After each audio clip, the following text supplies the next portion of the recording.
नमस्कार, मैं एस्ट्रो अविनाश आपका वैदान एस्ट्रोलॉजी में स्वागत करता हूं। पहले की वीडियोस में हम लोगों ने जाना था कि घर क्या होते हैं और 12 घर के बारे में चर्चा की थी हम लोगों ने। लेकिन उससे पहले मैंने एक बात बताई थी आपको कि सेकंड हाउस और 7th हाउस मारक भाव है, जो कि मैंने कहा था कि मैं आने वाली वीडियोज़ में बताऊँगा। तो आज उसकी थोड़ी चर्चा कर लेते हैं। सेकंड हाउस, जैसे कि पहले हम लोग इस चीज़ के बारे में डिस्कस कर चुके हैं, बात कर चुके हैं कि ये कुटुंब स्थान होता है, घर परिवार इससे देखा जाता है। धन का भाव भी यही होता है, बैंक बैलेंस वगैरह आपका ये सब इसी से देखा जाता है। वाणी का होता है ये घर, वाणी भी आपकी बोली कैसी इसी से देखा जाता है, और मारक स्थान भी इसी से देखा जाता है। और 7वें घर के बारे में हम लोगों ने चर्चा की थी कि ये पति पत्नी का स्थान होता है, शादी विवाह इसी से देखा जाता है, कोई भी व्यवसाय इससे देखा जाता है, और ये भी मारक स्थान होता है। हम लोग इस चीज़ के बारे में पहले भी चर्चा कर चुके हैं।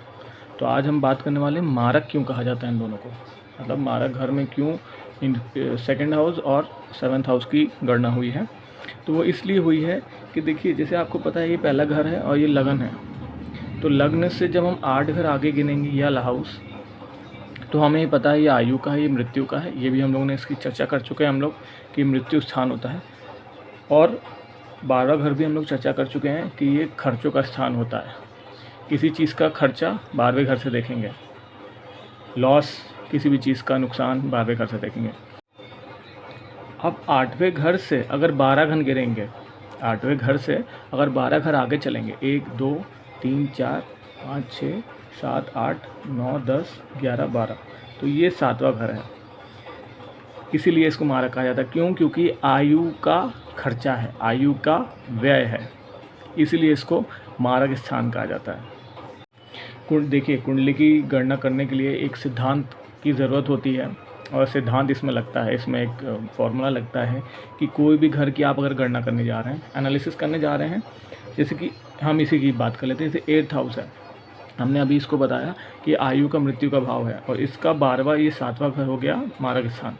तो अगर आप 8वें घर से 8वां घर आगे बढ़ेंगे, 1 2 3 4 5 6 7 8, तो ये 3rd हाउस है, मतलब तीसरा भाव। इसकी हम लोग बात की थी, मेहनत का घर है और ये भी इससे भाग दौड़ बढ़ती है। तो भावत भावम के सिद्धांत से हम ये देखते हैं कि किसी भी घर की अगर हमें गणना करनी है तो उतने ही घर आगे बढ़ जाइए। तो जिस घर से आपको गणना करनी है उस घर से आगे जब आप 8 घर आगे, इससे मैंने जैसे हम बढ़े तो ये घर आ गया। तो 8वें घर अगर हम आयु का देखते हैं तो सेकेंडरी, मतलब दूसरे नंबर पे हम लोग 3rd हाउस को भी आयु के लिए गणना करेंगे। ये है भावत भावम का सिद्धांत। मान लीजिए 4थे भाव की गणना करनी है तो इससे 4 घर आगे बढ़ जाइए, 1 2 3 4। तो चौथे घर से जो हम सुख सुविधाओं को देखेंगे तो सेकेंडरी, मतलब दूसरे नंबर पे हम 7वें घर को भी आंकलन करेंगे सुख सुविधाओं के लिए। ये है भावत भावन का सिद्धांत। इसलिए जब 8वें घर से हम 8 घर आगे बढ़े तो तीसरा घर आ गया, और तीसरे घर का हम 12वें घर हम जानते हैं कि ये खर्चों का घर है, तो तीसरे घर का 12वां घर ये हो गया व्यय।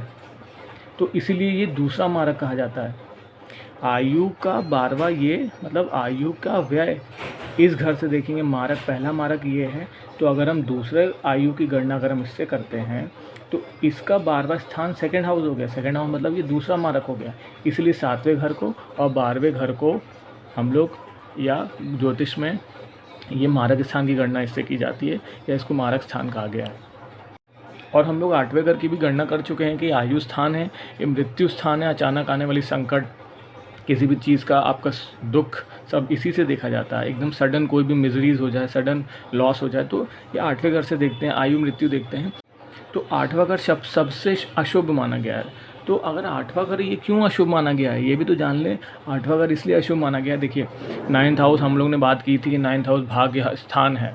हम लोग का भाग्य, फॉर्च्यून इसी से देखा जाता है। कोई भी अच्छे कर्म धर्म, आपका कोई भी आध्यात्मिक चीज़ें 9th हाउस से देखा जाता है। तो इसका भी हम लोग ने 12वें स्थान की बात की, तो 9th का 12th हाउस तो ये हुआ। देखिए 9 से आगे बढ़ेंगे 12 स्थान, तो 1 2 3 4 5 6 7 8 9 10 11 12। तो जब भाग्य का व्यय होगा तो ये मृत्यु आएगी। ज्योतिष में इसको ऐसी आंकलन किया जाता है, ज्योतिष में इसकी ऐसी गणना है। इसीलिए जब भाग्य का नाश हो जाएगा, भाग्य खत्म हो जाएगा, आपके जब अच्छे कर्म खत्म हो जाएंगे, आपके जब पुण्य, मोटी भाषा में कहें तो जब पुण्य आपका खत्म हो जाएगा तो मृत्यु आएगी। इसीलिए सबसे अशुभ घर 8th हाउस को कहा गया है। आज हम लोग सारे घरों की चर्चा कर चुके हैं, बस 12वां घर बचा है। इसकी भी चर्चा आगे आने वाले वीडियोज़ में करेंगे, क्योंकि सेकेंड हाउस और 12 हाउस मतलब सेकेंड हाउस और 12th हाउस की गणना थोड़े अलग ढंग से की जाती है। उसकी भी अलग से मैं वीडियो बनाऊंगा आगे आने वाले, उसमें सारी देखिए आपको सारी इसकी इन्फॉर्मेशन मिलेंगी। जब हम कुंडली देखना सीखे हैं तो बेसिक से स्टार्ट करें, इसलिए हम पहले सारे घर की चर्चाओं कर रहे हैं, फिर ग्रहों की हमने बीच में चर्चा की, आगे आने वाले सब कुछ हम लोग चर्चा करेंगे। इसलिए आप बस बने रहिए, देखते रहिए, पूरी वीडियो देखिए और कॉपी पेन लेके बैठा करिए ताकि आप नोट कर सकें और कोई पॉइंट मिस ना हो।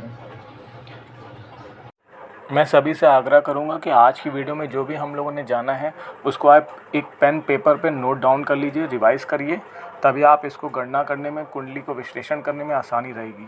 और आपको कुछ भी ना समझ में आए, ऐसे तो आए, आप रिवाइज़ करते रहेंगे तो बिल्कुल आएगा। आपको ना समझ में आए तो वीडियो को बार बार देखिए, नोट डाउन करिए, या तो मुझे आप मैसेज कर सकते हैं, मेरे सारे लिंक वहाँ पर दिए गए हैं वीडियो में, और मुझे नीचे कमेंट करके भी आप पूछ सकते हैं। Thank you.